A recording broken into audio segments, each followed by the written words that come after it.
ಹಾಳು ಭೂಮಿಗೂ ಬರ ನೆರವು. ತೊಗರಿ ಹತ್ಯೆ ಬೆಳೆಗಾರರು ಹಣ ವಂಚಿತ. ಯಾದಗಿರಿಯಲ್ಲಿ ಎಡವಟ್ಟು ತನಿಖೆ ನಡೆಸಲು ಕೋರಿ ರೈತರ ನಿಯೋಗದಿಂದ ಜಿಲ್ಲಾಧಿಕಾರಿಗಳಿಗೆ ಮೊರೆ. ಕೇಂದ್ರ ಸರ್ಕಾರ ನೀಡುವ ಬರ ಪರಿಹಾರ ವಿಚಾರಣೆಯಲ್ಲಿ ಯಾದಗಿರಿ ಜಿಲ್ಲೆಯಲ್ಲಿ ಭಾರಿ ಪ್ರಮಾಣದ ದೋಷಗಳು ಜೊತೆಗೆ ಕೋಟ್ಯಾಂತರ ರೂಪಾಯಿಗಳ ವ್ಯವಹಾರ ನಡೆದ ಬಗ್ಗೆ ದೂರುಗಳು ಕೇಳಿಬಂದಿವೆ.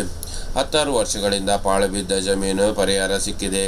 ಸಾವಿರಾರು ಅರ್ಹ ಫಲಾನುಭವಿಗಳ ಹೆಸರನ್ನು ಪರಿಹಾರದ ಪಟ್ಟಿಯಿಂದ ಕೈಬಿಡಲಾಗಿದೆ. ನೀರಿನ ಕೊರತೆ ಹಿನ್ನೆಲೆಯಲ್ಲಿ ನಿಷೇಧ ಹೇರಿದರೂ ಭತ್ತ ಬೆಳೆಯುತ್ತಾಗಿತ್ತು. ಆದರೆ ಅಂಥ ಭೂಮಿಯಲ್ಲಿ ಹತ್ತಿ ಬೆಳೆಯಲಾಗಿದೆ ಎಂದು ನಮೂದಿಸಿ ಅಂಥವರ ಪರಿಹಾರಕ್ಕೆ ಅರ್ಹರಾಗಿದ್ದಾರೆ.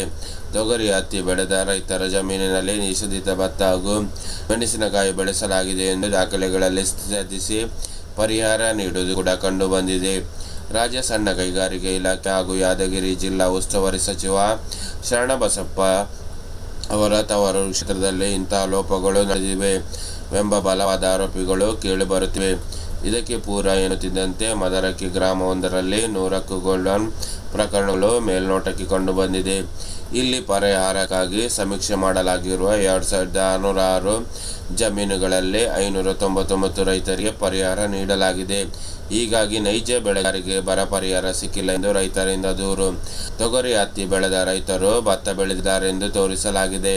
ಅವರು ಬೆಳೆದದ್ದು ಭತ್ತ ಅಲ್ಲ ಹತ್ತಿ ಎಂದು ನಮೂದಿಸಿದ ಬರ ಪರಿಹಾರಕ್ಕೆ ಪರಿಗಣನೆ ಮಾಡಲಾಗಿದೆ. ಆದರೆ ಅಂತಹ ರೈತರು ಬರಗಾಲದಲ್ಲಿ ಪರಿಹಾರಕ್ಕೆ ಪರಿಗಣಿಸಲಾಗಿದೆ, ಹಣ ಪಾವತಿ ಮಾಡಲಾಗಿದೆ. ಬರಗಾಲ ಹಿನ್ನೆಲೆಯಲ್ಲಿ ಜಿಲ್ಲೆಯಲ್ಲಿ ಭತ್ತ ಬೆಳೆಯುವುದು ನಿಷೇಧಿಸುತ್ತಿತ್ತು. ಅದೇ ರೀತಿ 1 ಕೋಟಿ ಫ್ಲ್ಯಾಟ್ ಅಡಿಕಾರು ಹೊಂದಿದ್ದ ಕಳ್ಳ. ವಿಮಾನದಲ್ಲಿ ಹೋಗಿ ಐಷಾರಾಮ್ ಹೋಟೆಲ್ನಲ್ಲಿ ವಾಸ ಕೂಡಿ ಕಳವು ಮಾಡುತ್ತಿದ್ದ ಗುಜರಾತಿನ ವ್ಯಕ್ತಿಯಲ್ಲಿ 1 ಲಕ್ಷ ರೂಪಾಯಿ ಕಳ್ಳತನ ಕುರಿತು ಪ್ರಕರಣವೊಂದು ದಾಖಲಾಗಿದೆ.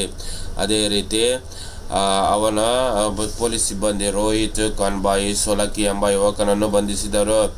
ವಿಚಾರಣೆ ವೇಳೆ ಈತ 19 ಕಳ್ಳತನ ಪ್ರಕರಣಗಳಲ್ಲಿ ಭಾಗಿಯಾಗಿರುವುದು ಬಯಲಾಯಿತು. ಮತ್ತಷ್ಟು ವಿಚಾರಣೆ ವೇಳೆ ಈತನು ಐಷಾರಾಮಿ ಜೀವನ ಶೈಲಿಯು ಅನಾವರಣಗೊಂಡಿತು. ಮುಂಬೈನ ಮುಂಬ್ರಾದಲ್ಲಿ 1 ಕೋಟಿ ರೂಪಾಯಿ ಮೌಲ್ಯದ ಫ್ಲ್ಯಾಟ್ ಈತ ವಹಿಸುತ್ತಿದ್ದ. ಆಂಧ್ರ, ತೆಲಂಗಾಣ, ಮಹಾರಾಷ್ಟ್ರ, ಗುಜರಾತ್ ವಿವಿಧೆಡೆ ಕಳ್ಳತನ ಭಾಗಿಯಾಗಿದ್ದ.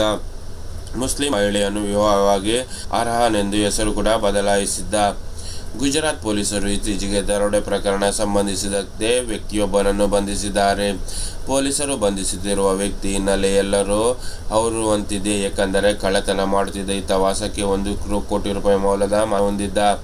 ಓಡಲು ದುಬಾರಿ ಬೆಲೆಯ ಆಡಿ ಕಾರು ಹೊಂದಿ ವಿಲಾಸಿ ಜೀವನ ನಡೆಸುತ್ತಿದ್ದ. ಗುಜರಾತಿನ ವ್ಯಾಪ್ತಿಯಲ್ಲಿ 1 ಲಕ್ಷ ರೂಪಾಯಿ ಕಳ್ಳತನ ಪ್ರಕರಣಕ್ಕೆ ಸಂಬಂಧಿಸಿದಂತೆ ಪೊಲೀಸರು ರೋಹಿತ್ ಕುನ್ಬಾಯಿ ಸೋಕಿ ಎಂಬಾತನನ್ನು ಬಂಧಿಸಿದರು. ಹೊರ ರಾಜ್ಯಗಳಲ್ಲಿಯೂ 6 ವರ್ಷಗಳ ಕಳ್ಳತನದ ತೊಡಗಿದ್ದ ಈತ 19 ಕಳ್ಳತನ ಪ್ರಕರಣದಲ್ಲಿ ಭಾಗಿಯಾಗಿ ಒಪ್ಪಿಕೊಂಡಿದ್ದ. ಈ ಮಧ್ಯೆ ಪೊಲೀಸರ ವಿಚಾರಣೆ ವೇಳೆ ಆತ ನಡೆಸುತ್ತಿದ್ದ ಐಷಾರಾಮಿ ಜೀವನ ಶೈಲಿ ಬಯಲಾಗಿದೆ. ಶೋಕಿ ಮುಂಬಾ ಪ್ರದೇಶದ 1 ಕೋಟಿ ರೂಪಾಯಿ ಬೆಲೆ ಬಾಳುವ ಐಷಾರಾಮಿ ಅಪಾರ್ಟ್ಮೆಂಟ್ನಲ್ಲಿ ವಾಸವಾಗಿದ್ದ. ಅದಲ್ಲದೆ ಆಡಿ ಕಾರು ಓಡಾಡುತ್ತಿದ್ದ. ಕಳ್ಳತನ ಮಾಡಲು ಐಷಾರಾಮಿ ಹೋಟೆಲ್ಗಳಲ್ಲಿ ತಂಗುತ್ತಿದ್ದ. ವಿಮಾನಗಳಲ್ಲಿ ಓಡುತ್ತಿದ್ದ ಮತ್ತು ಹಗಲಿನಲ್ಲಿ ಕಳ್ಳತನಕ್ಕೆ ಸಂಚು ರೂಪಿಸಿದ್ದಕ್ಕೆ ಹೋಟೆಲ್ ಕಾರುಗಳನ್ನು ಬುಕ್ ಮಾಡಿ ಓಡುತ್ತಿದ್ದ ಎನ್ನುವುದು ಪೊಲೀಸರ ಪತ್ತೆ ಹಚ್ಚಿದೆ. Mumbai hi fi bar night club ಮಜಾ ಮಾಡುತ್ತಿದ್ದ. ಮಾದಕ ವ್ಯಸನಿಯಾದ ಈತ ಅದಕ್ಕಿದ್ದಂತೆ ತಿಂಗಳಿಗೆ 1.50 ಲಕ್ಷ ಹಣವನ್ನು ಖರ್ಚು ಮಾಡುತ್ತಿದ್ದ ಎನ್ನುವ ವಿಚಾರವು ಬೆಳಕಿಗೆ ಬಂದಿದೆ. ಈತ ಆಂಧ್ರಪ್ರದೇಶ, ತೆಲಂಗಾಣ, ಮಹಾರಾಷ್ಟ್ರ ಮತ್ತು ಗುಜರಾತ್ ಹಲವು ಕಡೆ ಕಳ್ಳತನ ಪ್ರಕರಣ ಭಾಗಿಯಾಗಿದ್ದಾನೆ. ಅದಲ್ಲದೆ ಮುಸ್ಲಿಂ ಮಹಿಳೆಯನ್ನು ವಿವಾಹವಾಗಿದ್ದು ತನ್ನ ಹೆಸರು ಆರಾನ್ ಎಂದು ಬದಲಿಸಿಕೊಂಡುದು ಕೂಡ ತನಿಖೆಯ ಮೇಲೆ ಬಯಲಾಗಿದೆ. ಅದೇ ರೀತಿ ಇನ್ನೊಂದು ವಿಷಯ ಏನಂತ ನೋಡುವ.